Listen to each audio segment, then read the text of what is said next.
Di acara makan malam kantor suamiku, rekan kerjanya tertawa dan mengejekku sebagai beban. Semua orang tertawa, termasuk suamiku, kecuali aku. Aku tersenyum dan bertanya kepada sang CEO, bagaimana rasanya mengetahui bahwa si beban ini memiliki 67% saham perusahaan Anda? Ruangan itu mendadak sunyi senyap. Wajahnya pucat pasi. Sebelum ceritanya dimulai, silakan tulis di kolom komentar dari daerah mana saja teman-teman yang menonton cerita ini. Jangan lupa like dan subscribe agar channel ini bisa semakin berkembang dan bisa mempersembahkan cerita yang lebih menarik lagi. Hujan gerimis membasahi kawasan Pondok Indah pagi ini, menciptakan irama ketukan halus di jendela kamar utama yang masih gelap. Jarum jam baru menunjukkan pukul 4 pagi, tetapi mataku sudah terbuka lebar. Tidak ada alarm yang berbunyi, hanya kebiasaan tubuh yang sudah terlatih selama 5 tahun pernikahan ini. Aku menghela napas panjang, menyingkirkan selimut tebal yang membungkus tubuhku, dan menatap punggung suamiku, Randy, yang masih mendengkur halus di sisi ranjang. Dia tidur begitu nyenyak, tanpa beban, seolah dunia ini berputar hanya untuk melayaninya. Dalam hati, aku tersenyum kecut. Biarlah dia tidur sebentar lagi, karena begitu dia bangun, kedamaian pagi ini akan segera lenyap digantikan oleh tuntutan-tuntutan kecilnya yang tak pernah habis. Aku melangkah pelan keluar kamar agar tidak membangunkannya, menuruni tangga menuju dapur yang dingin dan sunyi. Lantai marmer terasa menusuk telapak kakiku yang telanjang, namun sensasi dingin itu justru membantuku untuk benar-benar sadar. Hari ini adalah hari besar bagi Randy, atau setidaknya, itulah yang dia yakini. Ada acara gala dinner perusahaan nanti malam, sebuah kesempatan emas baginya untuk menjilat atasan dan memamerkan pencapaian semuanya. Bagi Randy, aku hanyalah aksesori pelengkap, seorang istri rumah tangga yang tugasnya hanya memastikan dia terlihat sempurna di mata orang lain. Dia tidak tahu bahwa tangan yang sekarang sedang mencuci beras untuk bubur ayam ini, adalah tangan yang sama yang kemarin menandatangani keputusan investasi senilai miliaran rupiah. Dengan cekatan, aku mulai meracik bumbu. Bawang merah, bawang putih, sedikit jahe, dan kaldu ayam kampung asli yang sudah kusiapkan semalam. Randy sangat rewel soal makanan. Jika buburnya terlalu encer, dia akan menggerutu sepanjang pagi. Jika kopinya bukan single origin yang digiling manual tepat sebelum diseduh, dia akan bilang rasanya seperti air comberan. Aku melakukan semua ini bukan karena aku takut padanya, melainkan karena ini adalah bagian dari peran yang kumainkan. Topengku harus sempurna. Seorang istri yang berbakti, sedikit naif, dan tidak tahu apa-apa soal dunia luar selain resep masakan dan diskon belanja bulanan. Aroma kopi gayo mulai memenuhi dapur ketika aku mendengar langkah kaki berat menuruni tangga. Itu Randy. Wajahnya masih bengkak khas orang bangun tidur. Namun keningnya sudah berkerut, tanda bahwa moodnya sedang tidak baik. Dia langsung duduk di meja makan tanpa menyapaku. Matanya terpaku pada layar ponsel, mengecek email atau mungkin pesan dari grup kantornya yang isinya penuh dengan penjilat seperti dirinya. Aku meletakkan secangkir kopi panas di hadapannya dengan hati-hati. Pagi, Mas. Kopinya. Randy menyesapnya sedikit, lalu mendecakkan lidah. Kurang panas, Kirana. Kamu ngelamun ya waktu masak air? Lain kali dicek dulu suhunya. Aku butuh kafein yang nendang buat meeting pagi ini. Maaf, Mas. Jawabku pelan, menundukkan kepala. Jawaban standar yang selalu keluar dari mulutku. Tidak ada gunanya berdebat soal suhu air yang sebenarnya sudah pas 90 derajat Celcius, suhu optimal untuk menyeduh kopi jenis ini agar tidak hangus. Tapi Randy mana paham soal itu? Baginya, dia adalah pusat semesta yang paling tahu segalanya. Dia mulai menyendok bubur ayam buatanku, mengunyahnya dengan cepat sambil terus menatap ponsel. Nanti malam jangan lupa, katanya tiba-tiba tanpa menoleh. Acara jam 7. Kamu harus sudah siap jam 6. Jangan pakai baju yang aneh-aneh. Pakai saja batik atau kebaya yang sopan. Jangan bikin malu aku di depan Pak Johan dan Pak Marcel. Aku mengangguk patuh sambil menuangkan air putih untuknya. Iya, Mas. Aku pakai kebaya warna krem yang waktu itu kita beli. Randy mendengus meremehkan. Terserah. Yang penting jangan kelihatan kampungan. Istri-istri direksi lain itu berkelas semua, update soal fashion. Kamu itu embok ya sekali-kali baca majalah, jangan cuma nonton sinetron atau ngurusin dapur. Biar nyambung kalau diajak ngobrol. Kalimat itu meluncur begitu saja, tajam dan menusuk. Padahal, dia tidak tahu bahwa majalah yang dia maksud seringkali memuat profil perusahaan-perusahaan yang saham mayoritasnya ku pegang. Dia tidak tahu bahwa istri kampungan di hadapannya ini membaca laporan keuangan Wall Street Journal sebagai sarana hiburan, bukan majalah gosip. Tapi aku hanya tersenyum tipis, menelan hinaan itu bersamaan dengan tegukan teh hangatku. Iya, Mas. Nanti aku usahakan gak banyak bicara biar gak salah ngomong. Bagus, katanya singkat, lalu berdiri tergesa-gesa. Dia mengambil jas yang sudah kusiapkan, lalu mengerutkan kening melihat dasi yang kugantung di sana. Ini dasi motif apa sih, Kirana? Kok norak begini? Biru tua dong, biar kelihatan wibawa. Kamu ini benar-benar gak punya selera ya. Dengan sabar, aku berjalan ke lemari, mengambil dasi biru tua sutra yang dia minta, dan memakaikannya di lehernya. Tanganku dengan terampil membuat simpul Windsor yang rapi. Saat wajahku dekat dengan wajahnya, aku bisa mencium aroma parfum mahal yang dia pakai. Parfum yang dibelinya menggunakan bonus tahunan yang sebenarnya kecil jika dibandingkan dengan dividen bulananku. Nah, gini kan rapi, ujarnya sambil mematut diri di cermin, sama sekali tidak berterima kasih. Ya sudah, aku berangkat. Ingat, jangan telat nanti malam. Kalau macet, itu salah kamu gak bisa perhitungkan waktu. Randy melangkah keluar rumah, masuk ke mobil sedan dinasnya, dan melaju membelah gerimis Jakarta.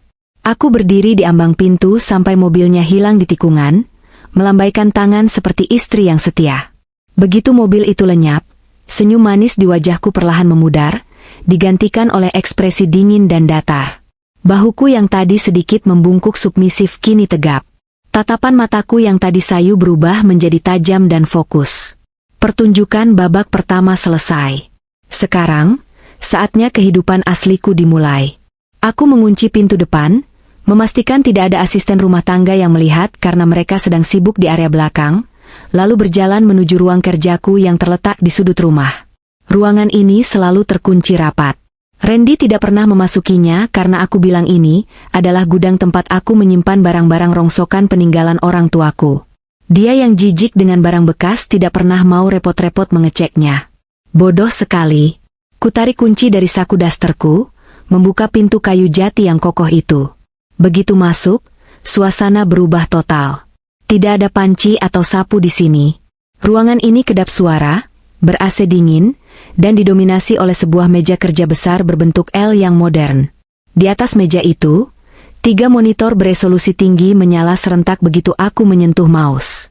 Grafik-grafik saham bergerak naik turun, angka-angka berwarna hijau dan merah berkedip cepat, menampilkan denyut nadi pasar modal Jakarta dan regional Asia yang baru saja dibuka. Aku duduk di kursi ergonomis kulitku yang nyaman, jauh lebih nyaman daripada kursi meja makan tadi. Jemariku menari di atas keyboard, memasukkan kata sandi enkripsi tingkat tinggi untuk mengakses server Garuda Capital. Ini adalah kerajaanku. Di dunia luar, aku adalah Kirana si ibu rumah tangga gaptek. Di sini, aku adalah K, pendiri sekaligus otak di balik firma investasi yang disegani di kawasan Asia Tenggara. Sebuah notifikasi video conference muncul di layar tengah. Itu dari tim intiku. Aku memasang headset, merapikan sedikit rambutku, dan menekan tombol terima. Wajah Budi, manajer investasiku, muncul di layar dengan ekspresi serius. Selamat pagi, Bu Kirana, sapa Budi dengan nada hormat yang tulus, sangat kontras dengan nada Randy tadi pagi. Kami sudah menerima laporan awal soal rencana ekspansi PT Megah Karya, perusahaan tempat suami ibu bekerja. Sepertinya Pak Johan memaksa untuk melakukan akuisisi lahan di Kalimantan, padahal arus kas mereka sedang berdarah-darah. Aku menatap grafik kinerja perusahaan Randy di monitor sebelah kanan. Memang menyedihkan. Manajemen yang korup dan tidak efisien membuat fundamental perusahaan itu rapuh seperti kerupuk. Pak Johan itu serakah tapi bodoh. Budi, kataku dingin, suaraku berubah menjadi tegas dan berwibawa. Dia mau akuisisi itu supaya terlihat ada proyek besar sebelum rapat umum pemegang saham bulan depan, demi mengamankan kursinya sendiri. Padahal itu bunuh diri finansial. Betul, Bu. Lalu apa instruksi ibu? Apakah kita akan melepas saham kita di sana? Tanya Budi. Aku mengetuk-ngetuk jari di meja, berpikir sejenak. Jangan. Justru sebaliknya. Kita manfaatkan kebodohan mereka. Beli lagi saham mereka saat harganya terkoreksi nanti siang, karena rumor utang yang membengkak. Kumpulkan sampai kita memegang kendali mayoritas mutlak, di atas 60%. Aku ingin, saat aku membuka kartu nanti, aku bukan hanya pemegang saham, tapi pemilik nasib mereka. Baik, Bu, tapi risikonya? Risikonya sudah aku perhitungkan, potongku cepat. Aku tahu ada aset tersembunyi yang mereka miliki tapi tidak tercatat dengan benar, karena permainan akuntansi Pak Johan dan si penjilat Marcel. Kalau manajemennya dibersihkan, perusahaan itu masih punya potensi emas. Lakukan pembelian secara bertahap lewat 5 broker berbeda, agar tidak mencolok. Jangan sampai ada yang sadar Garuda Capital sedang mencaplok mereka pelan-pelan. Siap, Bu Kirana. Oh ya, satu lagi, Pak Marcel mengajukan proposal kerjasama dengan salah satu anak perusahaan kita untuk proyek pengadaan barang. Nilainya digelembungkan hampir 300%. Aku tertawa sinis. Marcel, musuh bebuyutan Randy sekaligus rekan kerjanya yang paling menyebalkan. Tolak mentah-mentah. Dan simpan bukti pengajuan proposal itu. Itu akan jadi amunisi tambahan buatku nanti malam atau besok lusa. Aku ingin semua bukti korupsi mereka rapi di meja saya. Rapat virtual itu berlangsung selama 2 jam. Aku memberikan instruksi demi instruksi dengan presisi seorang jenderal perang.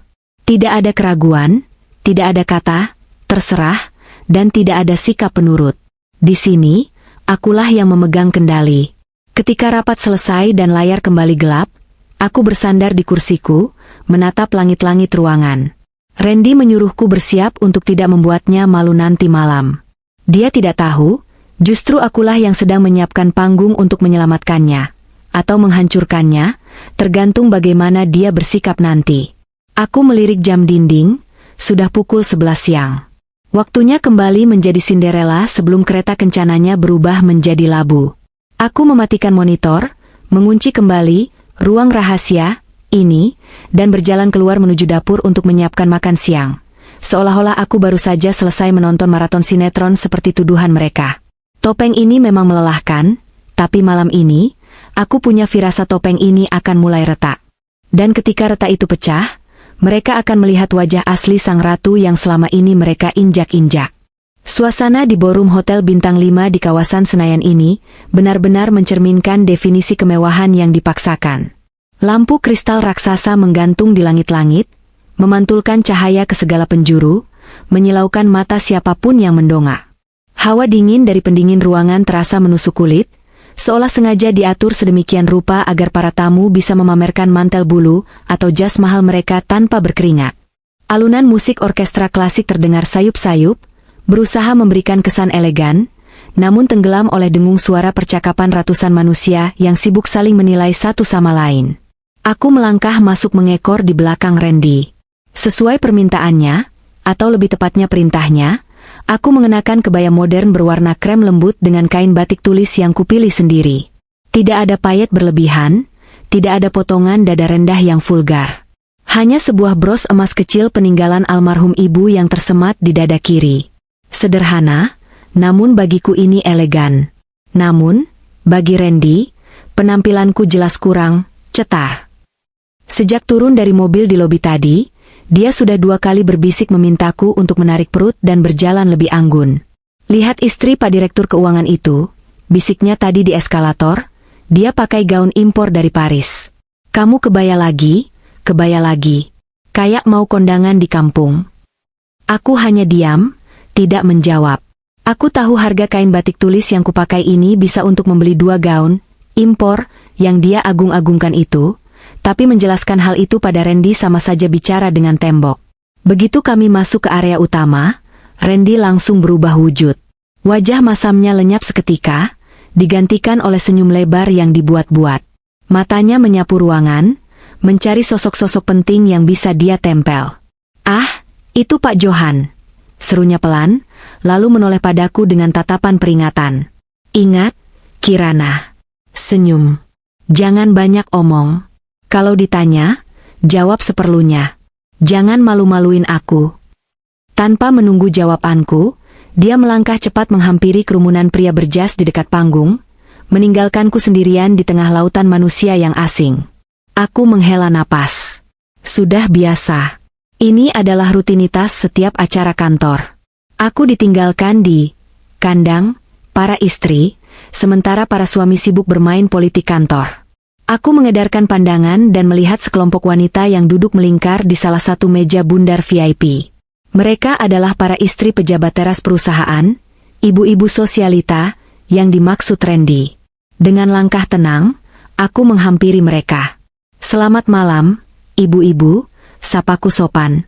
Beberapa dari mereka menoleh, tatapan mereka langsung menyapu penampilanku dari ujung rambut sampai ujung kaki dalam hitungan detik.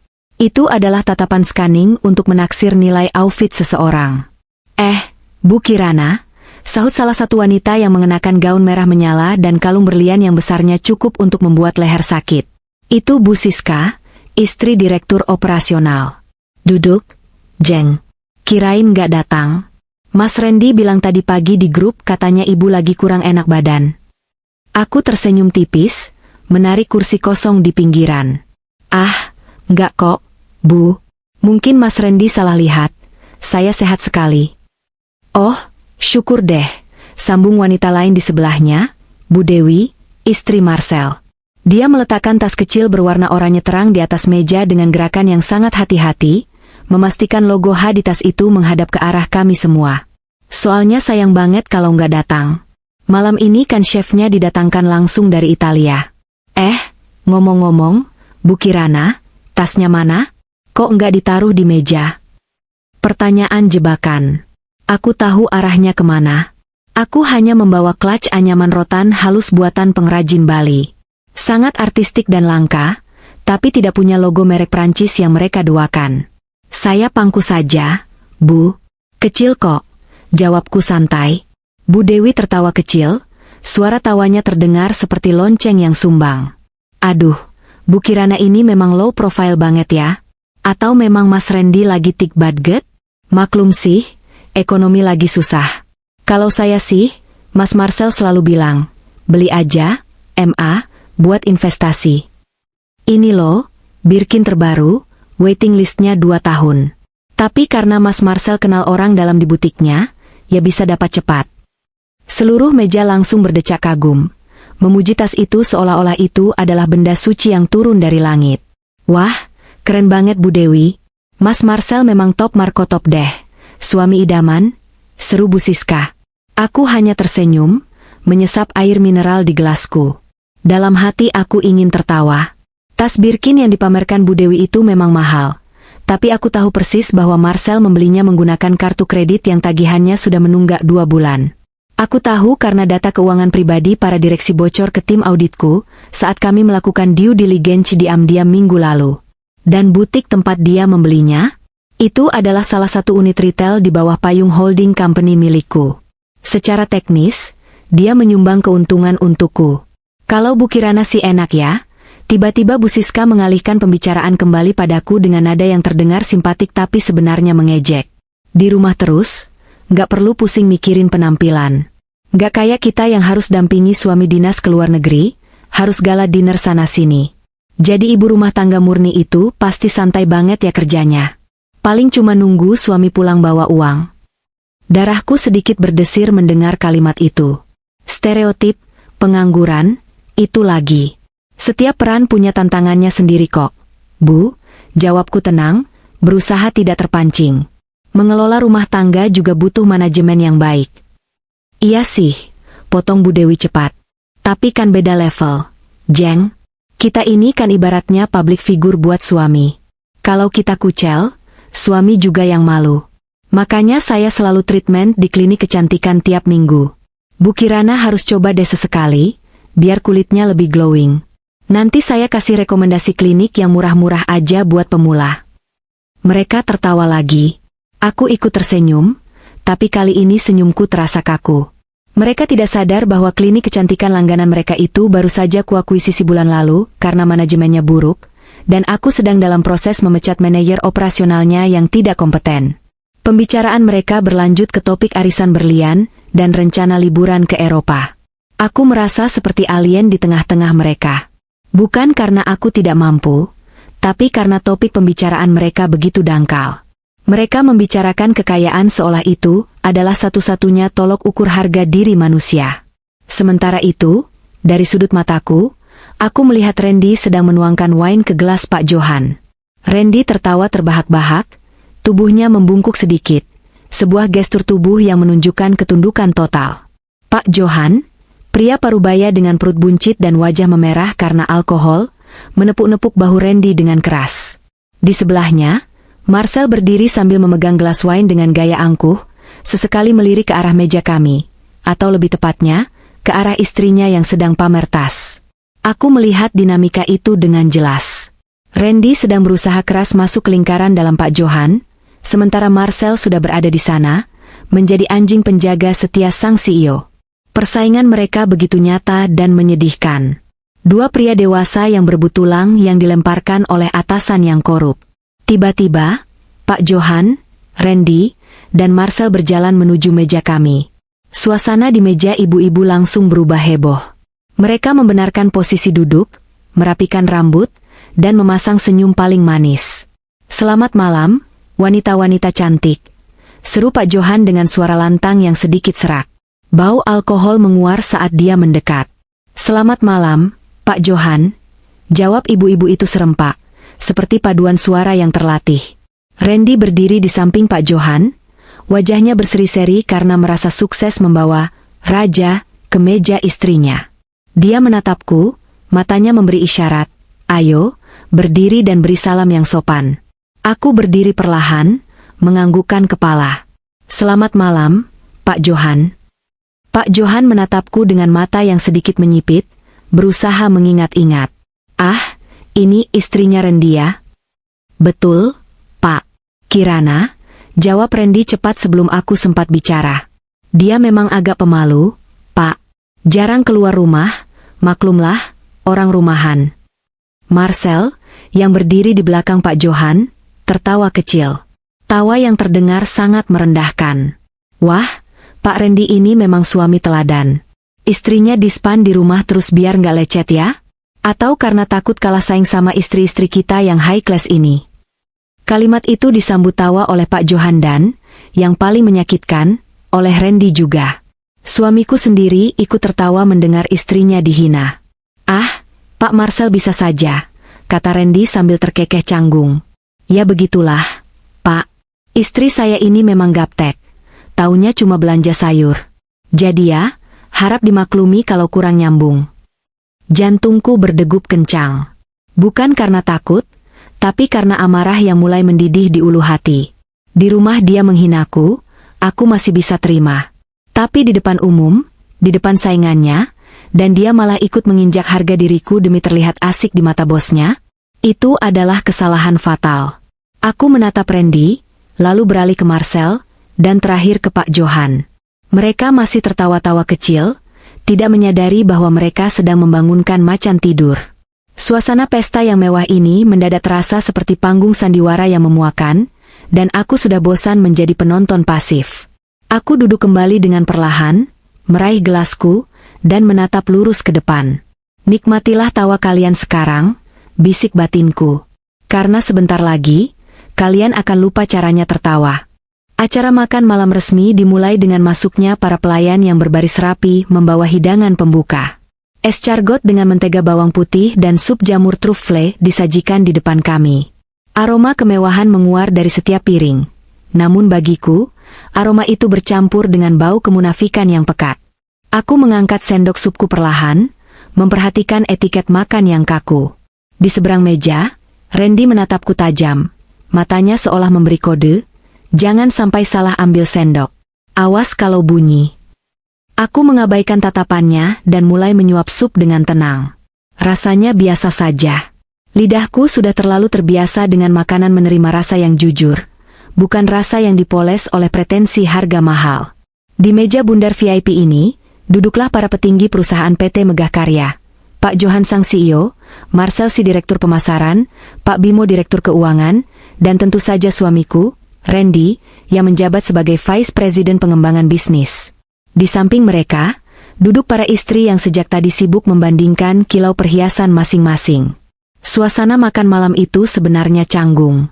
Denting sendok dan garpu yang beradu dengan piring porselen terdengar terlalu nyaring di telinga. Namun, kecanggungan itu ditutupi oleh obrolan keras Marcel yang sedari tadi mendominasi percakapan. Wajahnya sudah memerah padam.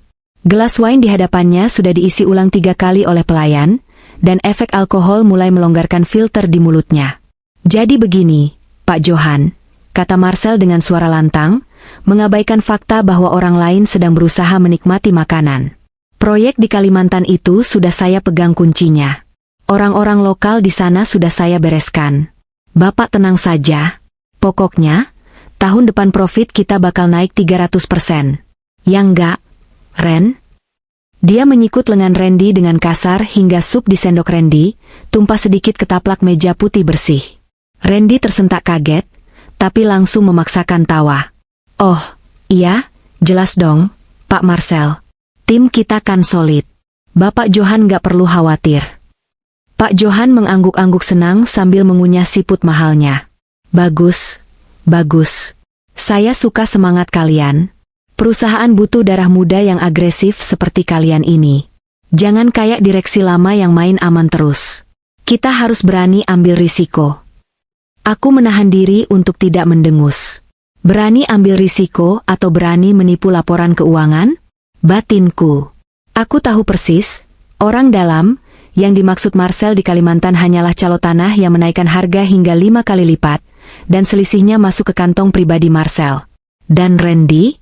Dia hanya membebek, menyetujui segala kegilaan ini asalkan dia tetap dianggap loyal. Tiba-tiba, mata Marcel yang sudah sayu itu beralih padaku. Dia meletakkan gelasnya dengan agak keras di meja, membuat beberapa istri terlonjak kaget. Senyum miring yang menyebalkan terbit di bibirnya. Ngomong-ngomong soal risiko dan kerja keras, ujar Marcel, suaranya sedikit menyeret. Saya salut lo sama Randy.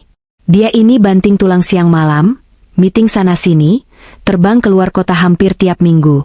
Benar-benar fighter sejati. Randy membusungkan dadanya sedikit, merasa dipuji. Ah, Pak Marcel bisa saja. Itu kan kewajiban saya demi perusahaan. Tapi, Marcel menggantung kalimatnya, matanya menatapku lekat-lekat dengan tatapan meremehkan yang terang-terangan. Kasihan juga ya lihat Randy. Suaminya kerja keras bagai kuda, istrinya di rumah santai-santai saja. Denting sendok berhenti total. Seluruh meja mendadak hening. Pandangan semua orang tertuju padaku. Bu Dewi, istri Marcel, menutup mulutnya dengan serbet, tapi matanya memancarkan kepuasan melihatku diserang. Marcel melanjutkan, semakin berani karena merasa didukung oleh kesunyian itu. Bu Kirana, maaf ya kalau saya lancang.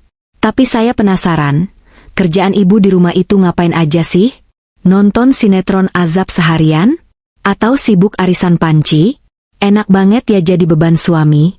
Pak Randy yang banting tulang di SCBD, stres mikirin target, ibu malah ongkang-ongkang kaki di rumah ber-AC. Darahku mendidih, tapi wajahku tetap datar. Aku meletakkan sendokku dengan perlahan, tanpa suara. Ini adalah penghinaan paling kasar yang pernah kudengar di acara formal seperti ini. Biasanya mereka menyindir secara halus, tapi alkohol rupanya membuat Marcel kehilangan akal sehatnya. Atau mungkin dia memang sengaja ingin mempermalukan Randy melalui aku. Aku menunggu. Aku menunggu Randy membela. Aku menunggu suamiku berkata, jaga mulutmu, Marcel. Istriku mengurus rumah tangga dan itu pekerjaan berat. Atau setidaknya, jangan bawa-bawa urusan pribadi di meja makan. Aku menoleh ke arah Randy. Dia tampak gelisah, wajahnya pucat. Dia melirik ke arah Pak Johan, takut kalau keributan ini akan merusak suasana hati sang CEO. Lalu, dia membuat keputusan yang akan dia sesali seumur hidupnya. Randy tertawa. Bukan tawa sopan, tapi tawa keras yang dipaksakan. Tawa yang mengkhianati istrinya sendiri, demi menyenangkan hati rekan kerjanya yang mabuk. Hahaha. Aduh, Pak Marcel ini memang jago bercanda, Tapi ada benarnya juga sih, kata Randy lantang. Tangannya menepuk meja pelan, seolah menikmati lelucon itu. Iya nih, istri saya memang gaptek parah. Tahunya cuma belanja sayur, nawar kangkung di pasar becek, sama ngurusin kucing. Kalau diajak ngomong bisnis, wah, bisa langsung tidur dia.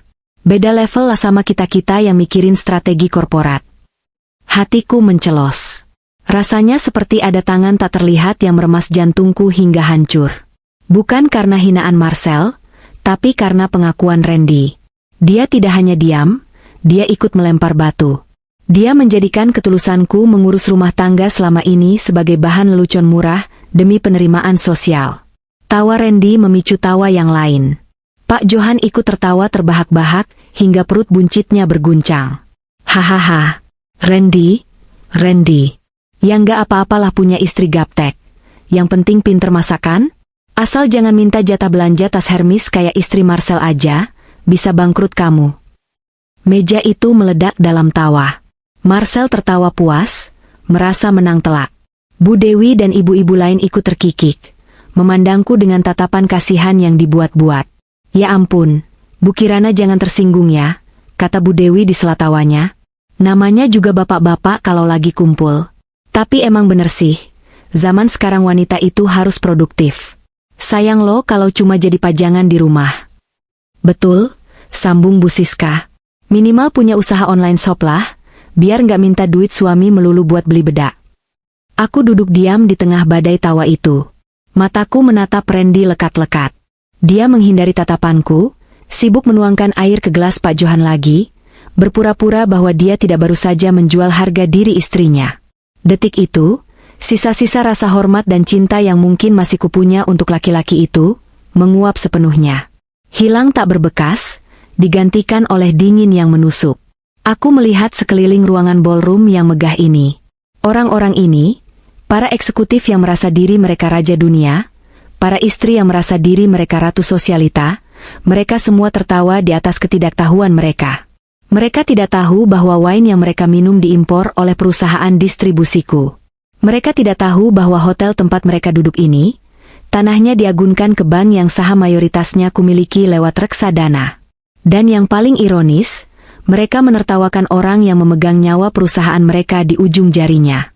Tawa itu perlahan mereda, menyisakan senyum-senyum mengejek yang masih tertinggal di wajah mereka. Marcel kembali mengangkat gelasnya, menatapku dengan tatapan kemenangan. Sudah.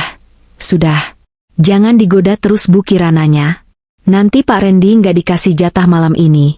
Ayo, bersulang untuk kesuksesan megah karya. Cheers! Seru mereka serempak. Aku tidak mengangkat gelasku. Tanganku terkepal di bawah meja, bukan karena marah, tapi menahan dorongan untuk langsung mengakhiri sandiwara ini saat itu juga. Tapi tidak. Aku harus tenang. Pembalasan dendam terbaik disajikan dingin, dan aku akan menyajikannya sekarang juga, mumpung panggungnya sedang megah-megahnya. Aku menarik napas panjang, mengatur detak jantungku agar kembali normal. Wajahku yang tadi mungkin terlihat kaget atau sedih, kini berubah total. Aku menegakkan punggungku.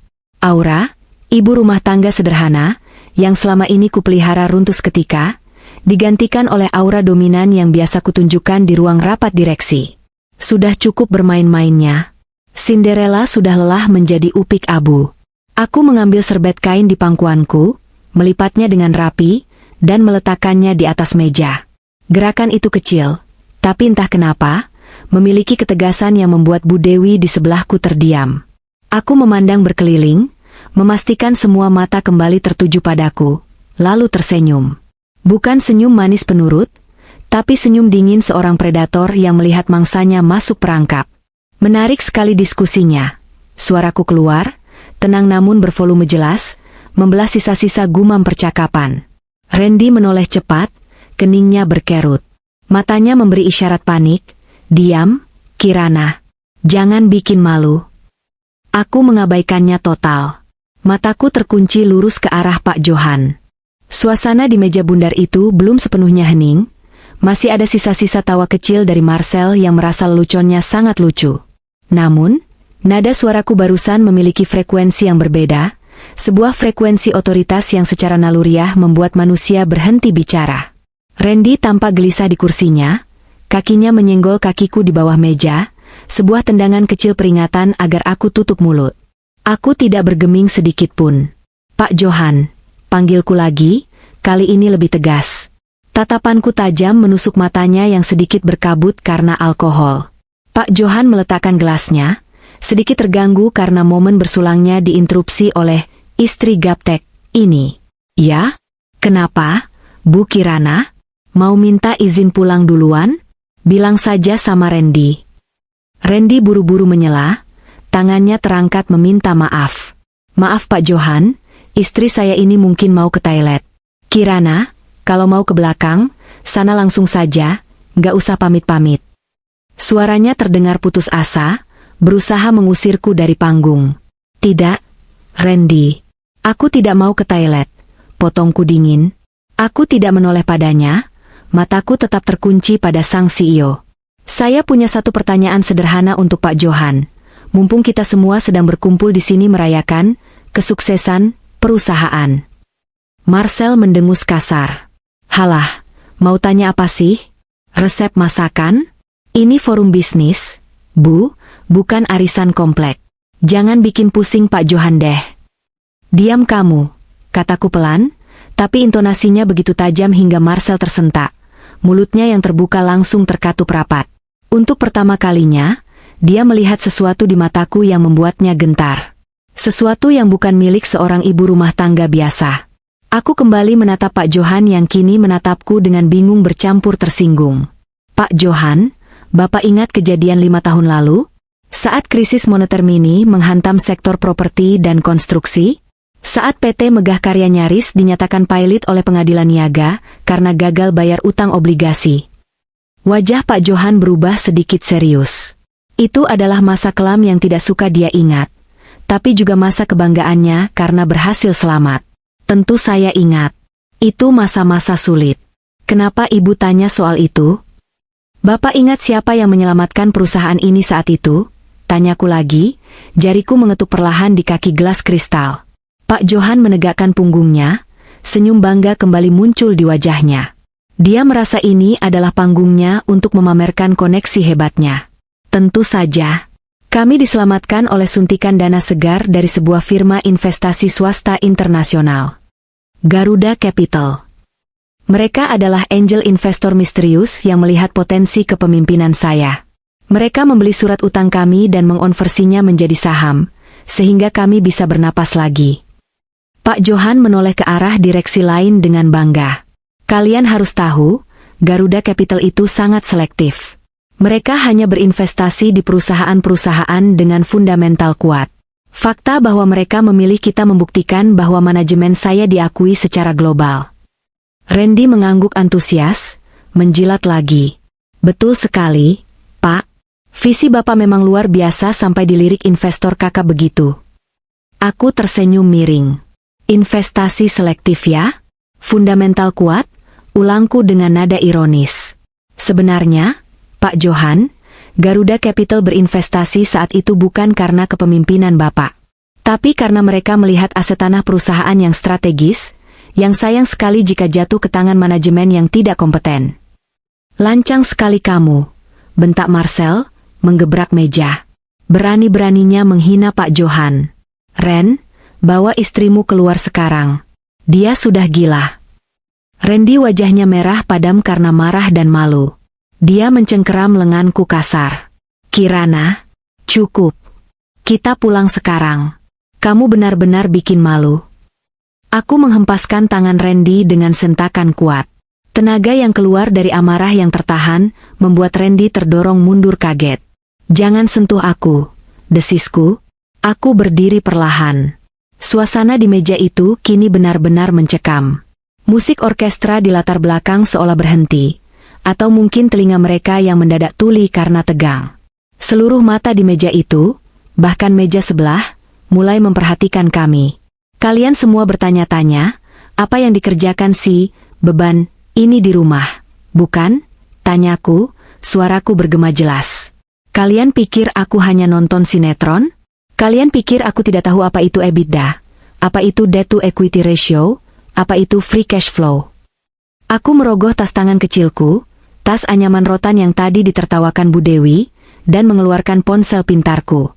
Aku membuka sebuah aplikasi dashboard finansial real-time yang hanya bisa diakses oleh pemegang otoritas tertinggi, lalu meletakkannya di tengah meja putar, tepat di hadapan Pak Johan. Layar itu menampilkan logo emas burung Garuda yang membentangkan sayap, Garuda Capital. Di bawahnya, tertera profil portofolio investasi utama.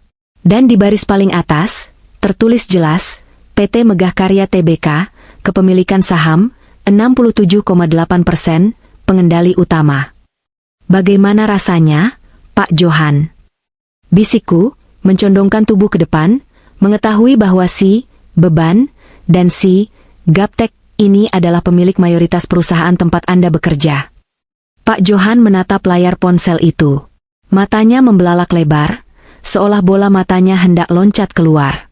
Mulutnya terbuka, tapi tidak ada suara yang keluar. Dia mengenali antarmuka aplikasi itu. Dia tahu itu bukan screenshot palsu karena angka-angka di sana bergerak live, mengikuti fluktuasi pasar malam di bursa berjangka. Wajahnya yang tadi merah karena alkohol, kini berubah pucat pasi seperti mayat yang baru saja dibedah. Ini tidak mungkin. Gagap Pak Johan, suaranya gemetar hebat. Keringat dingin sebesar biji jagung mulai bermunculan di dahinya. Garuda Capital itu, pimpinannya inisialnya K. Kami kira itu Kevin, atau Karl. K untuk Kirana, potongku dingin. Kirana Larasati.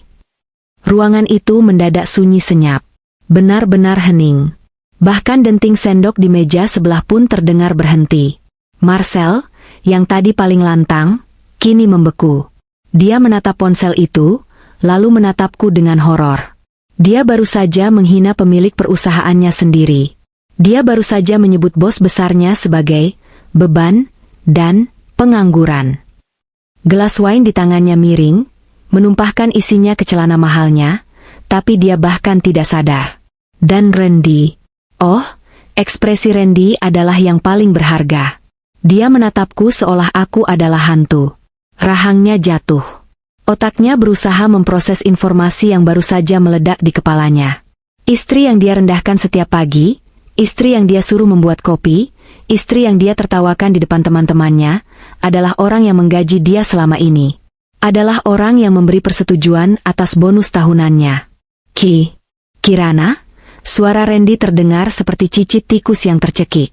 Kak, kamu bercanda kan? Ini aplikasi mainan kan? Aku tidak menjawabnya. Aku mengambil kembali ponselku, mengetuk layar beberapa kali dengan santai. Sejak tadi pagi, tim audit forensik saya sudah masuk ke server kantor pusat. Kataku datar, seolah sedang membicarakan resep masakan. Kami menemukan bukti transfer mencurigakan ke rekening pribadi Marcel, senilai 4 miliar rupiah dengan kedok proyek fiktif di Kalimantan. Kami juga menemukan bahwa Pak Johan menggunakan dana operasional perusahaan untuk menutupi hutang judi di Makau. Wajah Marcel berubah dari pucat menjadi abu-abu. Dia terduduk lemas di kursinya, kakinya gemetar tak terkendali. Istrinya, Bu Dewi, menjatuhkan tas Birkinnya ke lantai. Gedebuk suara tas mahal itu jatuh terdengar menyedihkan. Dan kamu, Randy, aku menoleh pada suamiku yang kini tampak seperti orang yang baru saja terkena stroke ringan. Kamu mungkin tidak korupsi uang, tapi kamu korupsi waktu dan kompetensi. Kinerjamu nol besar. Satu-satunya alasan kamu masih punya jabatan VP, adalah karena aku menahan HRD untuk tidak memecatmu 2 tahun lalu. Aku memberimu kesempatan karena aku kasihan. Aku pikir, mungkin kalau kamu sukses, kamu akan lebih menghargaiku. Aku tertawa kecil, tawa yang getir. Ternyata aku salah. Jabatan hanya membuatmu menjadi monster kecil yang menyedihkan. Aku berdiri tegak, merapikan kebayaku. Rapat umum pemegang saham luar biasa akan diadakan besok pagi jam 8. Agenda tunggal, perombakan total Dewan Direksi dan Manajemen. Surat pemecatan untuk Pak Johan dan Marcel sudah dicetak, dan sedang dikirim ke rumah kalian masing-masing malam ini juga. Jadi, nikmatilah escargot terakhir kalian, karena mulai besok, kalian tidak akan mampu membelinya lagi. Tunggu. Bu Kirana. Bu, kita bisa bicarakan ini. Pak Johan berusaha berdiri, tangannya menggapai-gapai panik. Kewibawaannya hancur lebur. Dia tampak menyedihkan, memohon pada wanita yang 5 menit lalu dia tertawakan. Duduk, perintahku tajam. Dan ajaibnya, Pak Johan langsung duduk kembali, patuh seperti anak anjing yang ketakutan. Jangan hancurkan suasana makan malam ini, kataku sambil tersenyum tipis, senyum yang sama sekali tidak mencapai mataku. Lanjutkan makannya. Saya sudah kenyang. Kenyang melihat kebodohan kalian. Aku berbalik badan, melangkah pergi meninggalkan meja VIP yang kini terasa seperti kuburan massal bagi karir mereka. Langkah kakiku terdengar tegas di lantai marmer ballroom. Ratusan mata memandangku dengan rasa penasaran, takjub, dan takut.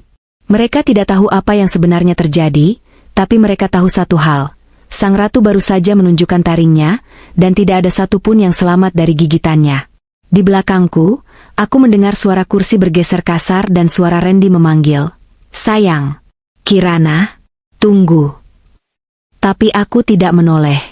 Aku terus berjalan menuju pintu keluar, meninggalkan suami yang telah kehilangan segalanya, bahkan sebelum dia menyadari betapa banyak yang dia miliki sebelumnya. Langit Jakarta pagi ini seakan mengerti suasana hatiku. Gelap, pekat, dan menggantung rendah di atas gedung-gedung pencakar langit Sudirman. Hujan tidak turun dengan deras, tetapi awan hitam bergulung-gulung disertai kilatan petir yang menyambar sesekali, menciptakan atmosfer mencekam yang sempurna untuk hari penghakiman ini. Orang-orang menyebut hari Senin sebagai hari yang berat, tapi bagi karyawan PT Megah Karya Tbk, hari ini akan menjadi Senin paling kelabu dalam sejarah karir mereka. Mobil Alphard hitam berplat khusus milikku berhenti tepat di lobi gedung perkantoran mewah itu. Biasanya, aku datang ke sini menggunakan taksi online atau diantar sopir Randy dengan mobil kantor yang sudah tua, hanya untuk membawakan rantang makan siang yang seringkali berakhir di tempat sampah karena Randy, gengsi, memakannya. Tapi hari ini berbeda.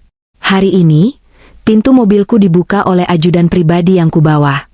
Aku melangkah turun. Tidak ada lagi kebaya sederhana atau daster rumahan.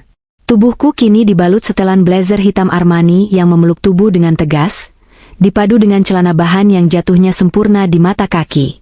Rambutku yang biasanya digelung asal, kini tertata rapi, lurus, dan berkilau, memancarkan aura dingin yang tak tersentuh. Sepatu hak tinggi stiletto hitamku mengetuk lantai marmer lobi dengan irama yang mengintimidasi. Tak, tak, tak. Di belakangku, 6 orang pria berjas rapi mengikuti dengan langkah tegap. Mereka bukan sembarang orang. 2 orang adalah pengacara senior dari firma hukum papan atas, dan 4 lainnya adalah auditor forensik independen yang dikenal sebagai anjing pelacak di dunia keuangan. Kami bergerak dalam formasi V, membelah kerumunan karyawan yang sedang antre di lift. Satpam lobi yang biasanya cuek padaku, bahkan pernah menegurku karena dikira pedagang asongan saat mau mengantar bekal, kini ternganga. Dia buru-buru membungkuk hormat, meski matanya memancarkan kebingungan luar biasa. Dia mengenali wajahku, tapi dia tidak mengenali aura-ku. "Selamat pagi, Bu Kirana," sapanya gugup. Aku tidak menjawab, hanya mengangguk tipis tanpa menoleh. Kami langsung menuju lift khusus direksi. Salah satu pengacaraku menempelkan kartu akses master yang sudah diprogram ulang tadi malam. Pintu lift terbuka, dan kami meluncur naik ke lantai 35. Lantai, kahyangan, tempat para dewa-dewa korup itu bertahta. Di dalam lift yang hening, aku melihat pantulan wajahku di dinding logam.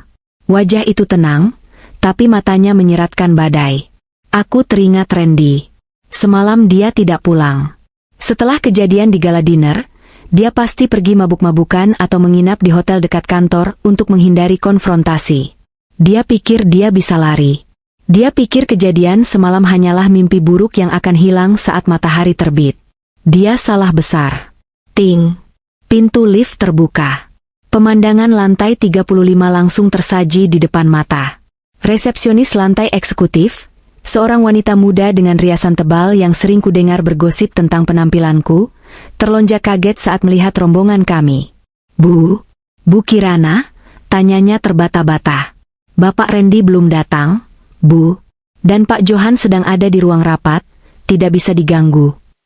"Saya tidak datang untuk menemui suami saya," jawabku datar, terus berjalan melewatinya.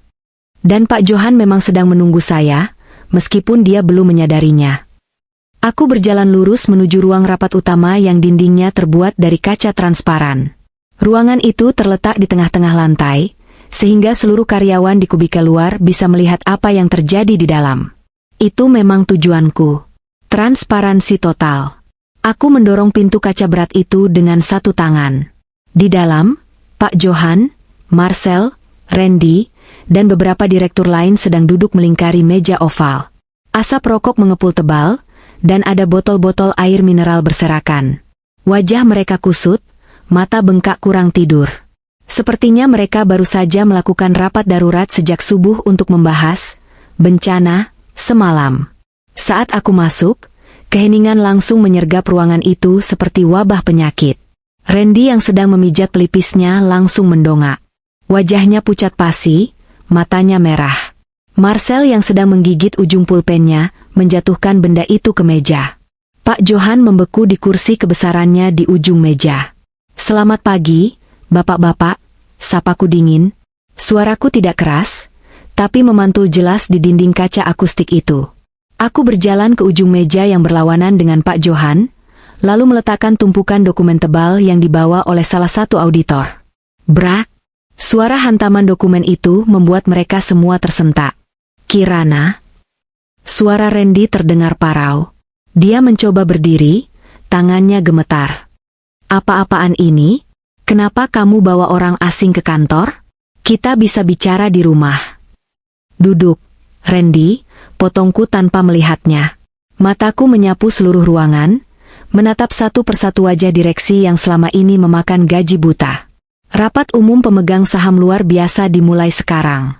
Dan karena saya memegang 67,8% suara, saya tidak butuh persetujuan kalian untuk memulai.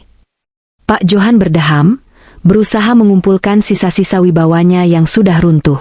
"Bu Kirana, soal semalam, saya rasa ada kesalahpahaman. Kita bisa selesaikan secara kekeluargaan. Garuda Capital dan manajemen Megah Karya kan mitra." "Mitra?" Aku tertawa sinis. "Mitra itu saling menguntungkan, Pak Johan. Yang kalian lakukan selama ini adalah parasitisme. Kalian menghisap darah perusahaan ini sampai kering." Aku memberi isyarat pada ketua tim auditor, Pak Teguh. Dia maju selangkah, membuka laptopnya, dan menghubungkannya ke layar proyektor raksasa di dinding.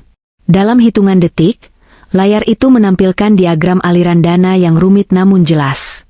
Garis-garis merah menunjukkan uang keluar dari perusahaan menuju rekening-rekening tak dikenal. "Mari kita mulai bedah bangkainya," kataku sambil menunjuk layar. "Pak Marcel."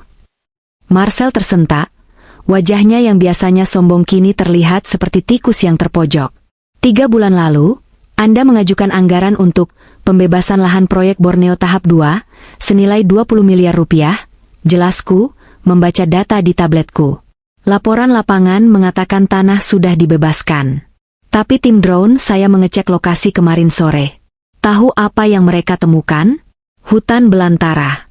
Tidak ada patok, tidak ada sertifikat, bahkan kepala desa setempat bilang tidak pernah ada transaksi."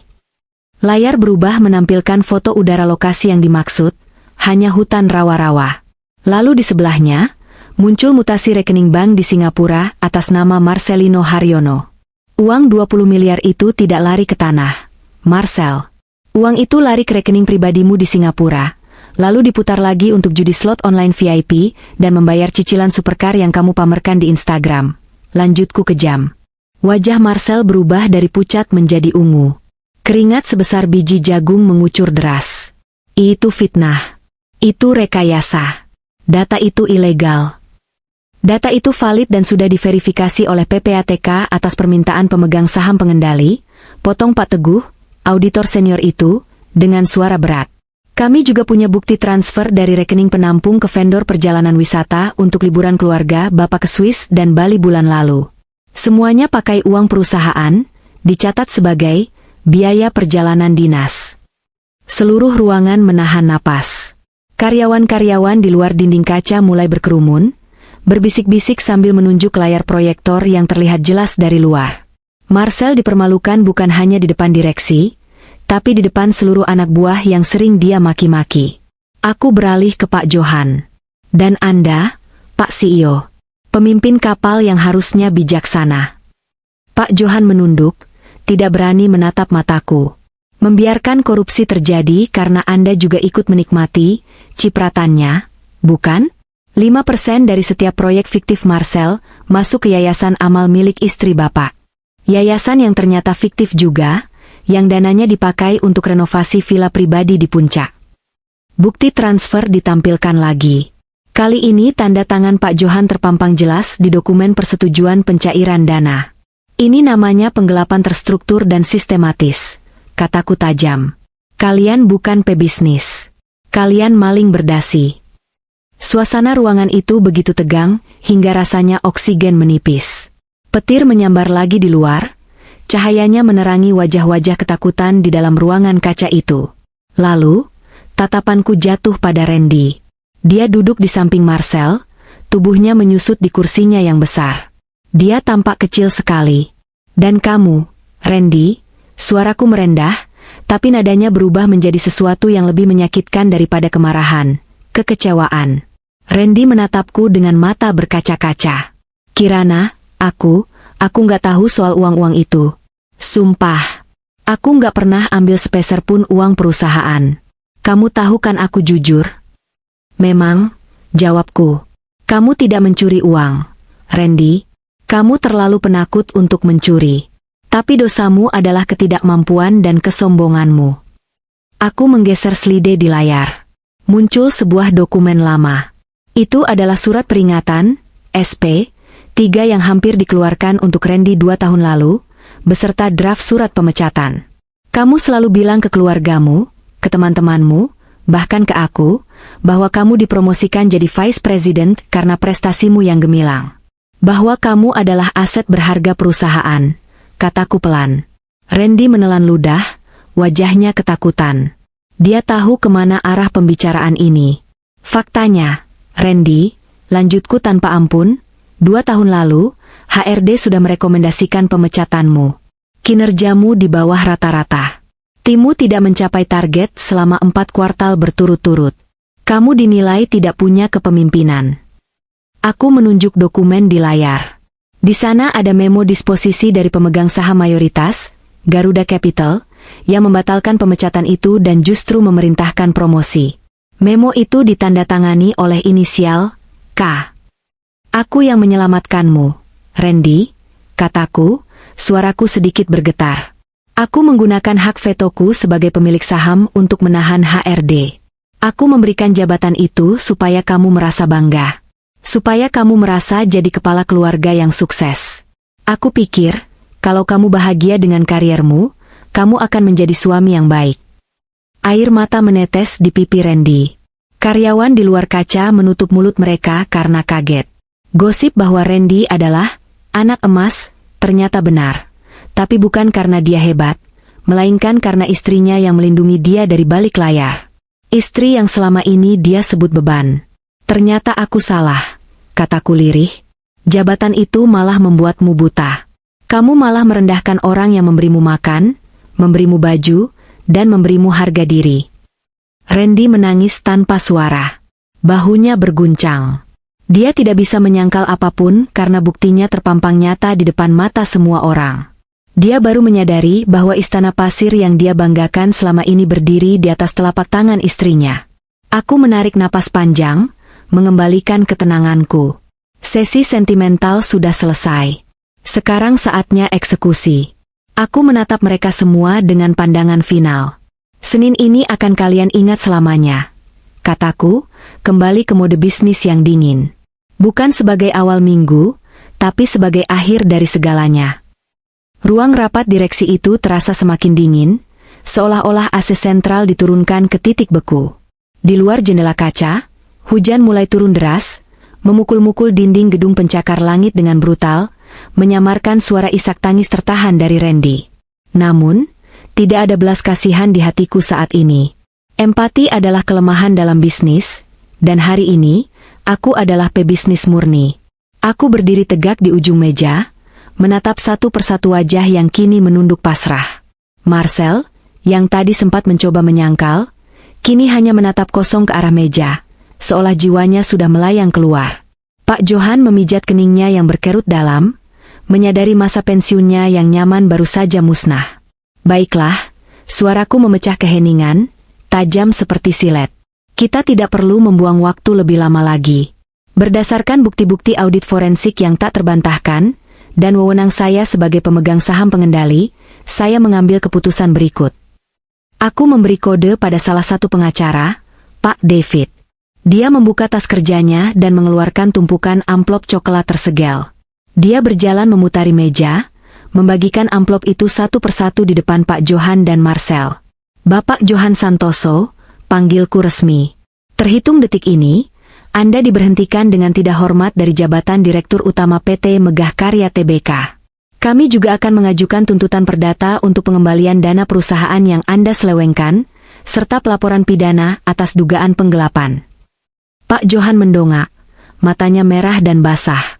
Bu Kirana, tolong, saya punya anak yang masih kuliah di luar negeri, istri saya sakit jantung, kalau saya dipenjara. Seharusnya Bapak memikirkan anak dan istri Bapak sebelum menandatangani persetujuan proyek fiktif itu. Jawabku dingin.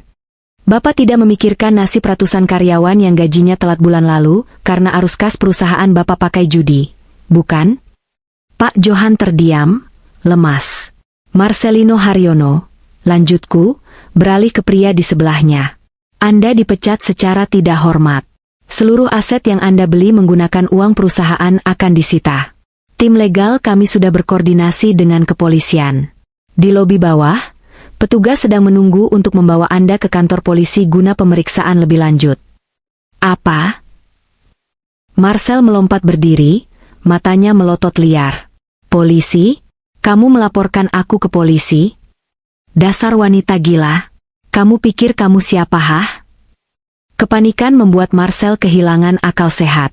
Dia menerjang ke arahku, tangannya terangkat seolah ingin memukul. Aku akan hancurkan kamu sebelum kamu. Belum sempat dia mendekat, dua orang auditor berbadan tegap yang sejak tadi berdiri siaga langsung menyergapnya. Dengan gerakan kuncian yang efisien, lengan Marcel dipelintir ke belakang punggungnya. Wajahnya ditekankan ke meja rapat yang dingin. Lepaskan. Lepaskan aku. Kalian tahu siapa aku? Teriak Marcel histeris, meludah-ludah. Kamu bukan siapa-siapa lagi, Marcel, kataku tenang, tidak beringsut sedikitpun dari posisiku. Bawa dia keluar. Dua petugas keamanan gedung yang sudah disiagakan masuk ke ruangan. Mereka menyeret Marcel yang meronta-ronta keluar dari ruang rapat kaca itu. Seluruh karyawan di luar menonton adegan itu dengan mata terbelalak. Marcel, direktur yang paling ditakuti dan paling sombong, diseret seperti kriminal biasa, teriakannya menggema di lorong kantor sebelum akhirnya lenyap di telan pintu lift. Suasana kembali hening, namun kali ini lebih mencekam.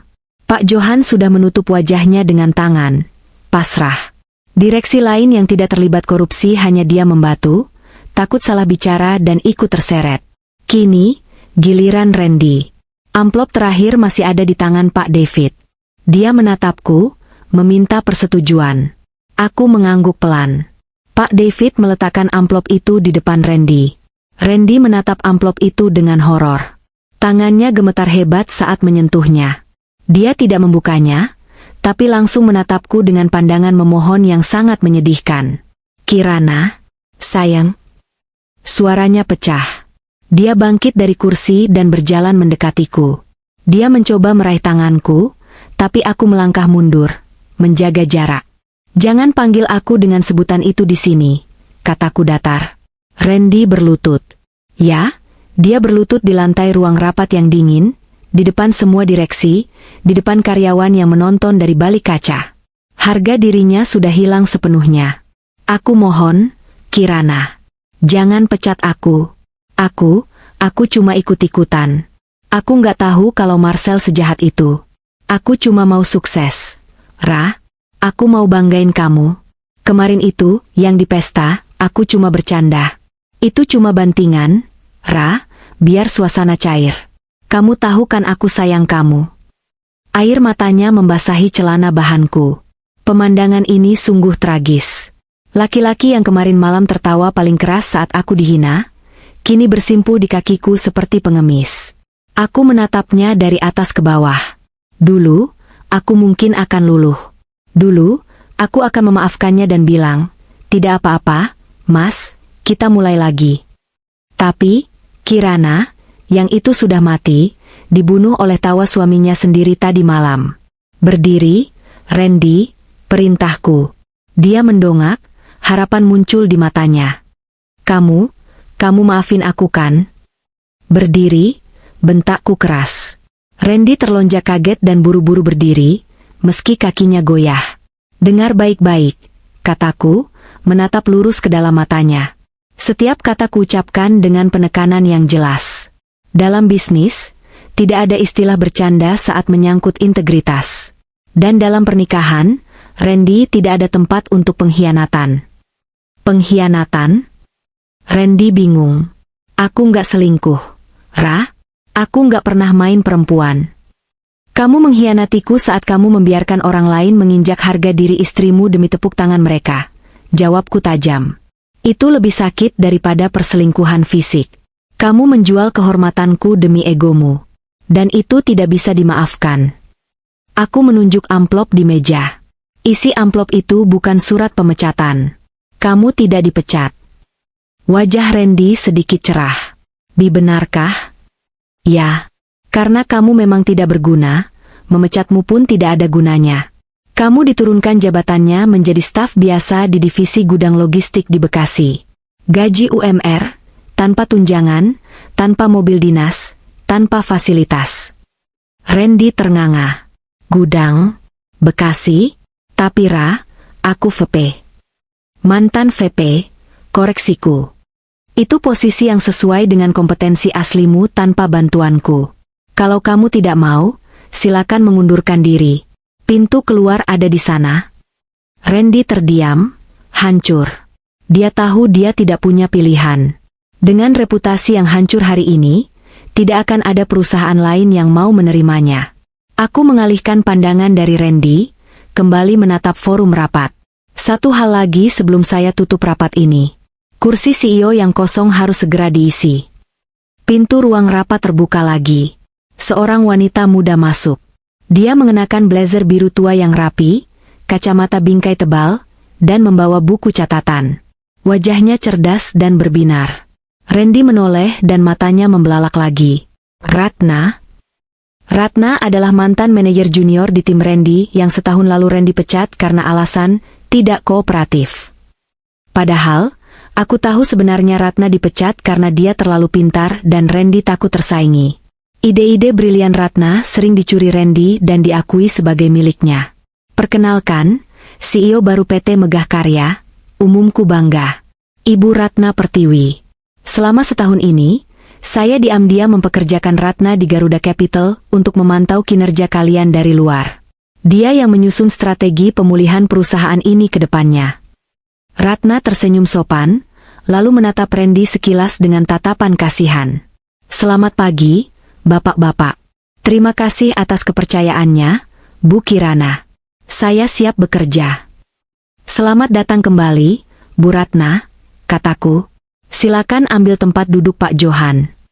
Ratna berjalan penuh percaya diri dan duduk di kursi utama di ujung meja. Simbol kekuasaan telah berpindah tangan.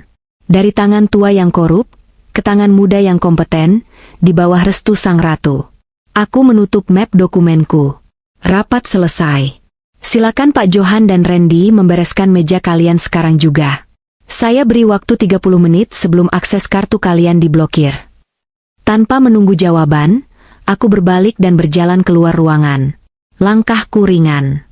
Beban berat yang selama ini kutanggung sebagai istri yang pura-pura bodoh telah terangkat. Saat aku melewati pintu kaca, aku bisa mendengar suara Randy memanggil lirih. Tapi suaranya tenggelam oleh suara hujan dan deru kesibukan kantor yang mulai hidup kembali di bawah kepemimpinan baru. Aku berjalan menuju lift, menekan tombol turun, dan tersenyum tulus untuk pertama kalinya hari ini. Pembersihan telah selesai. Kotoran telah dibuang. Sekarang saatnya membangun kembali puing-puing ini menjadi istana yang sesungguhnya. Malam itu, rumah mewah di kawasan Pondok Indah yang biasanya terasa megah kini terasa seperti sebuah makam raksasa. Sunyi, dingin, dan kosong. Tidak ada suara televisi yang biasanya menyiarkan berita bisnis, tidak ada denting sendok garpu, dan tidak ada omelan Randy soal debu di meja. Hanya ada suara lakban yang ditarik memanjang. Krek, saat aku menutup kardus terakhir. Aku berdiri di tengah kamar tidur utama, memandangi ruangan yang selama 5 tahun ini menjadi saksi bisu pernikahanku. Lemari pakaian yang biasanya penuh sesak dengan setelan jas Randy dan baju-baju rumahanku, kini separuhnya kosong. Baju-bajuku sudah masuk ke dalam koper dan kardus. Bukan semua baju, hanya yang benar-benar aku butuhkan. Kebaya-kebaya sederhana yang sering dihina Randy, daster-daster nyaman yang menemaniku saat bekerja diam-diam di ruang rahasia, dan beberapa buku kesayanganku. Sisanya, gaun-gaun pesta yang dipaksa Randy untuk kubeli agar aku terlihat pantas. Sepatu-sepatu hak tinggi yang menyiksa kaki, aku tinggalkan begitu saja. Barang-barang itu bukan milikku. Itu adalah kostum untuk peran istri Randy yang sudah selesai kumainkan. Jam dinding menunjukkan pukul 9 malam. Hujan di luar sudah reda, menyisakan aroma tanah basah dan aspal yang menguap. Biasanya, Randy pulang jam segini dengan klakson mobil dinasnya yang berisik, meminta pagar segera dibuka. Tapi malam ini, tidak ada suara mesin mobil. Yang terdengar hanya suara pintu gerbang besi yang didorong secara manual dengan berat, diikuti langkah kaki yang menyeret di jalan setapak berbatu. Aku tidak beranjak dari posisiku di samping tumpukan kardus saat pintu depan terbuka. Aku mendengar langkahnya masuk. Berat, lambat, dan ragu-ragu. Berbeda jauh dengan langkah tuan rumah yang biasanya penuh percaya diri dan arogansi. Randy muncul di ambang pintu kamar. Penampilannya berantakan. Kemeja kerjanya yang tadi pagi licin kini kusut dan keluar dari celana. Dasinya sudah hilang entah kemana. Rambutnya lepek oleh keringat dan air hujan, dan wajah itu terlihat seperti orang yang baru saja melihat kiamat. Matanya merah dan bengkak, kantung matanya menghitam. Dia menatapku, lalu menatap tumpukan kardus di sekelilingku. "Kamu mau kemana?" tanyanya parau. Suaranya serak, seolah kerongkongannya penuh dengan pasir. Aku menatapnya datar. "Pergi, Randy. Bukankah sudah jelas?" Randy menggeleng pelan, seolah menolak kenyataan. Dia berjalan tertatih menuju tepi ranjang dan duduk di sana dengan lunglai. Kasur membal di bawah berat tubuhnya. "Jangan bercanda lagi, Ra. Hari ini aku sudah cukup menderita. Kantor hancur. Karierku tamat. Orang-orang di lobi menatapku seperti sampah saat aku keluar tadi. Jangan tambah lagi dengan drama rumah tangga." "Drama?" Aku tertawa kecil, tawa yang kering tanpa emosi. "Ini bukan drama, Randy. Ini realitas. Drama itu adalah kehidupan palsu yang kita jalani selama 5 tahun ini. Kamu yang berpura-pura jadi suami sukses, dan aku yang berpura-pura jadi istri bodoh. Panggungnya sudah bubar, penonton sudah pulang. Waktunya aktor ganti baju dan kembali ke kehidupan nyata." Randy memijat pelipisnya. "Aku tahu aku salah. Aku minta maaf soal kejadian di pesta itu. Aku minta maaf soal Marcel. Aku hilaf. Tapi kita nggak perlu sampai cerai, kan? Kamu istriku, Ra. Kamu sudah janji sehidup semati sama aku di depan penghulu." "Janji itu 2 arah, potongku tajam. Kamu melanggar janjimu saat kamu mulai menganggapku properti, bukan pasangan. Kamu melanggar janjimu saat kamu lebih peduli pada pendapat Pak Johan daripada perasaan istrimu sendiri." Aku mengambil sebuah amplop coklat tebal dari atas meja rias dan melemparnya ke pangkuan Randy. Amplop itu mendarat dengan suara pelan yang menyakitkan. "Apa ini?" tanya Randy. Tangannya gemetar saat menyentuh amplop itu. "Gugatan cerai," jawabku singkat. "Pengacaraku sudah menyiapkannya sore tadi. Aku sudah menandatanganinya. Kamu tinggal baca dan tanda tangan. Tidak perlu rebutan harta gono gini, karena secara teknis, kamu tidak punya harta apa-apa." Randy membuka amplop itu dengan kasar, matanya membelalak membaca poin demi poin. "Apa maksudmu aku nggak punya apa-apa? Rumah ini kan kita beli setelah menikah. Ini harta bersama." Aku menghela napas panjang, menatapnya dengan rasa iba bercampur jijik. Randy, kamu memang tidak pernah benar-benar membaca dokumen yang kamu tanda tangani, ya?"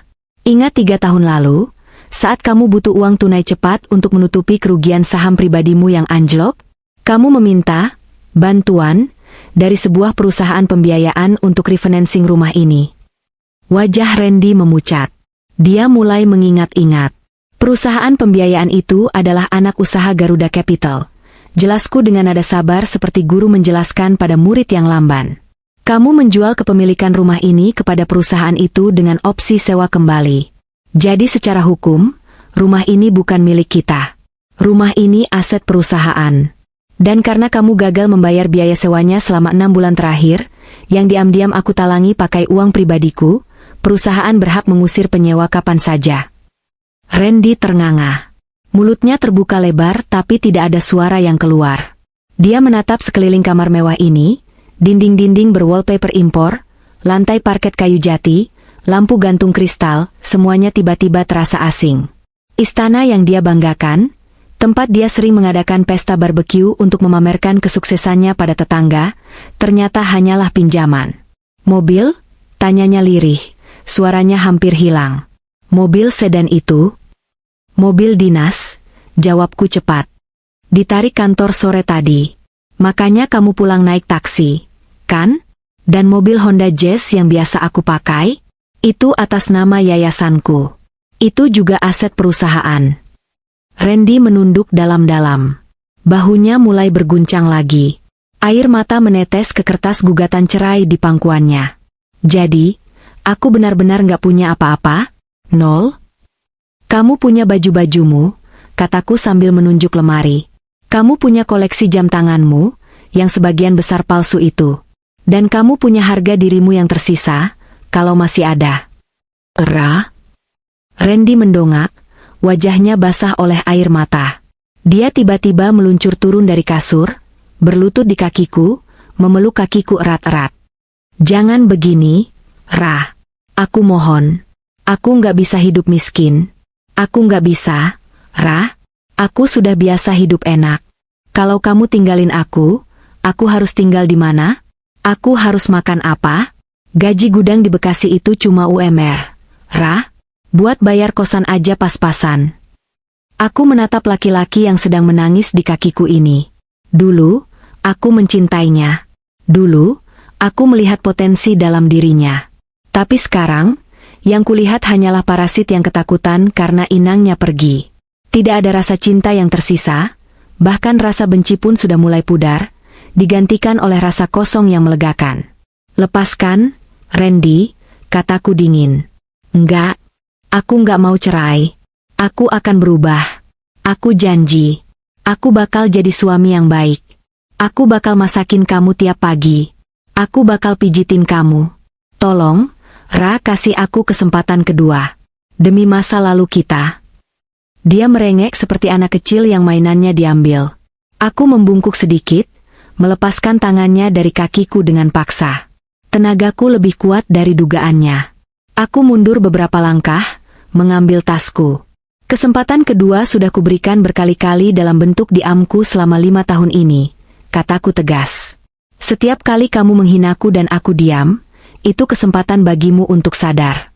Setiap kali aku menyiapkan sarapanmu meski kamu memaki masakanku, itu kesempatan. Tapi kamu membuang semuanya.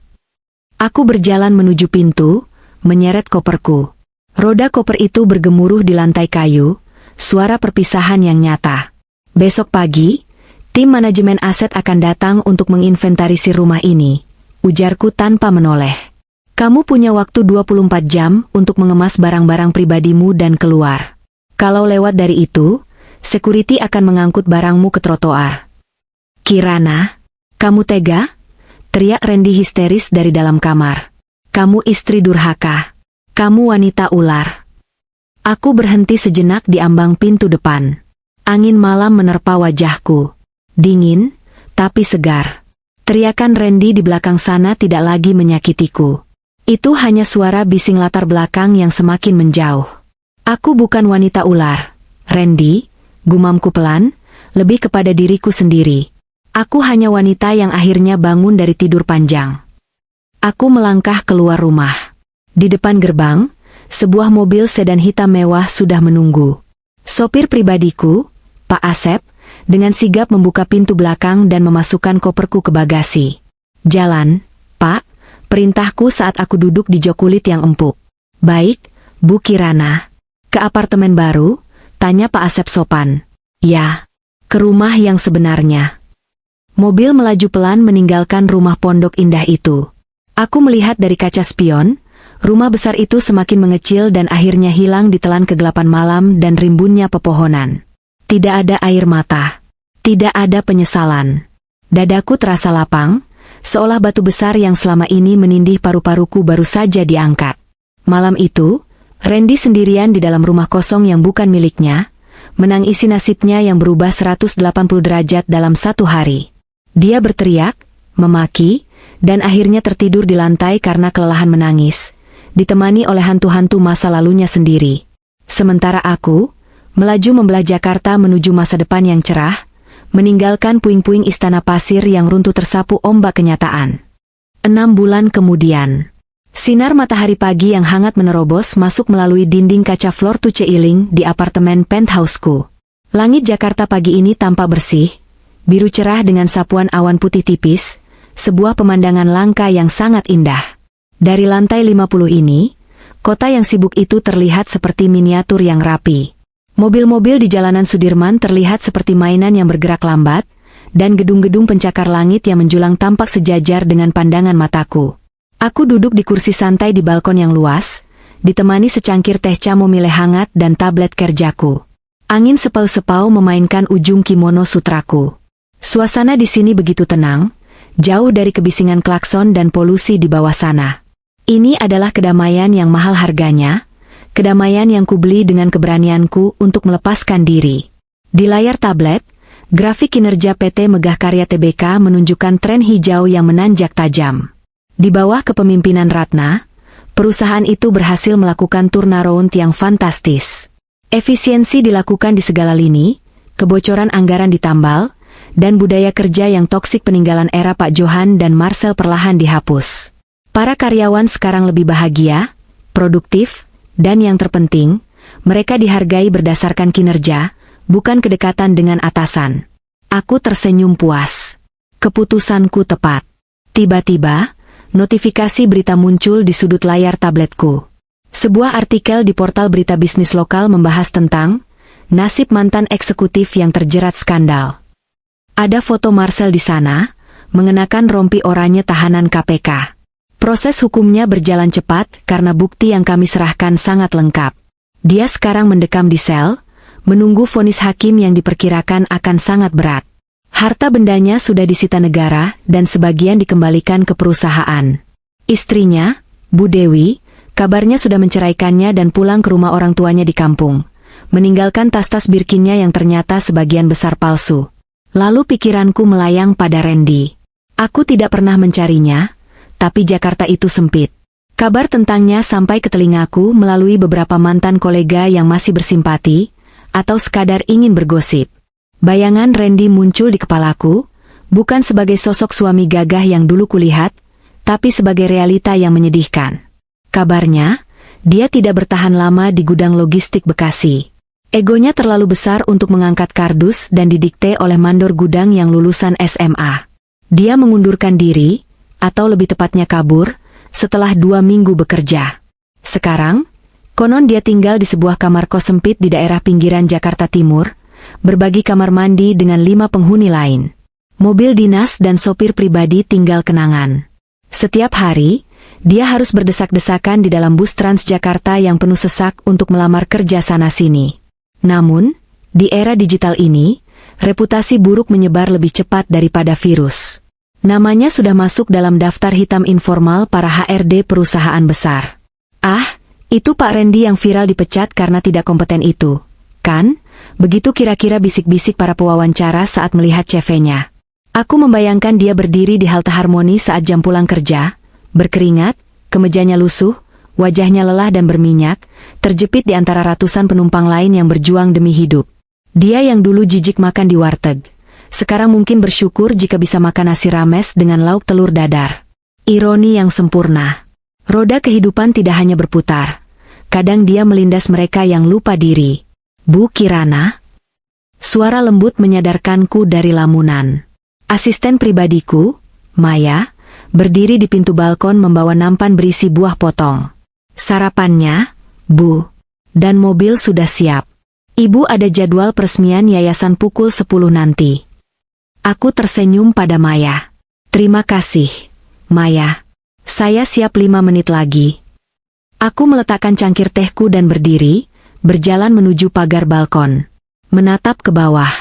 Hidupku sekarang memang berubah drastis. Teman-teman sosialita palsu seperti Bu Siska dan geng arisan berlian itu sudah menghilang. Awalnya mereka mencoba mendekat lagi begitu tahu akulah pemilik Garuda Capital. Teleponku penuh dengan pesan basa-basi, undangan makan siang, dan permintaan maaf yang menjijikan. Aduh, Jeng Kirana, kita kan cuma bercanda dulu, kata mereka. Aku memblokir nomor mereka satu persatu. Aku tidak butuh teman yang hanya ada saat aku di atas. Ya, rasanya memang sedikit sepi.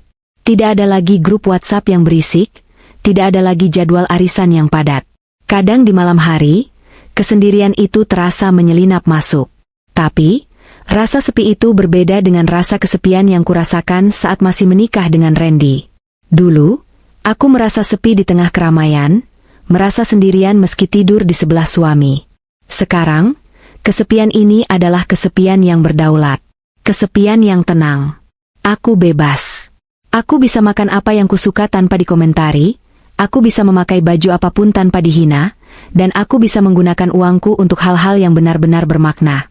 Hari ini, aku akan meresmikan Yayasan Sayap Perempuan. Sebuah lembaga nirlaba yang kudirikan khusus untuk memberikan edukasi finansial dan modal usaha bagi ibu rumah tangga. Aku ingin tidak ada lagi wanita yang merasa terjebak dalam pernikahan yang menindas hanya karena mereka tidak mandiri secara finansial. Aku ingin mencetak ribuan Kirana baru yang berdaya, yang tidak perlu menyembunyikan kecerdasan mereka di balik daster dapur. Aku masuk ke dalam, berganti pakaian. Kali ini aku memilih setelan kebaya modern berwarna putih bersih dengan kain batik motif semen rantai yang melambangkan ikatan cinta yang kokoh, bukan pada laki-laki, tapi pada kehidupan dan diri sendiri. Aku menyapukan sedikit lipstik merah marun, menatap pantulan diriku di cermin besar. Wajah di cermin itu bukan lagi wajah istri yang lelah dan takut salah. Itu adalah wajah seorang wanita matang yang tahu persis siapa dirinya dan apa yang dia mau. Gurat-gurat halus di sekitar mata adalah tanda pengalaman, bukan penderitaan. Aku berjalan keluar dari penthouse, lift membawaku turun dengan cepat. Di lobi apartemen, beberapa orang menyapaku dengan hormat. Bukan hormat yang dibuat-buat karena takut, tapi hormat yang tulus. Mobil Alphard putihku sudah menunggu. Saat pintu tertutup dan AC mobil menerpa wajahku, aku kembali teringat pada Randy sejenak. Mungkin suatu hari nanti aku akan memaafkannya sepenuhnya. Bukan demi dia, tapi demi kedamaian hatiku sendiri. Tapi untuk saat ini, biarlah dia belajar di sekolah kehidupan yang keras itu. Mobil meluncur keluar dari pelataran apartemen, bergabung dengan arus lalu lintas Jakarta yang dinamis. Matahari semakin tinggi, menyinari kota dengan cahaya keemasan. Ini adalah fajar baru, bukan hanya bagiku, tapi bagi semua wanita yang berani mengambil alih kendali hidupnya. Aku bersandar nyaman, membuka jendela sedikit untuk merasakan angin kota. Dalam hati, aku berbisik pada diriku sendiri, sebuah mantra yang kini menjadi pegangan hidupku. Lebih baik sendiri tapi berdaulat, daripada berdua tapi tak dianggap. Dan dengan senyum mengembang, aku menyambut hari baruku.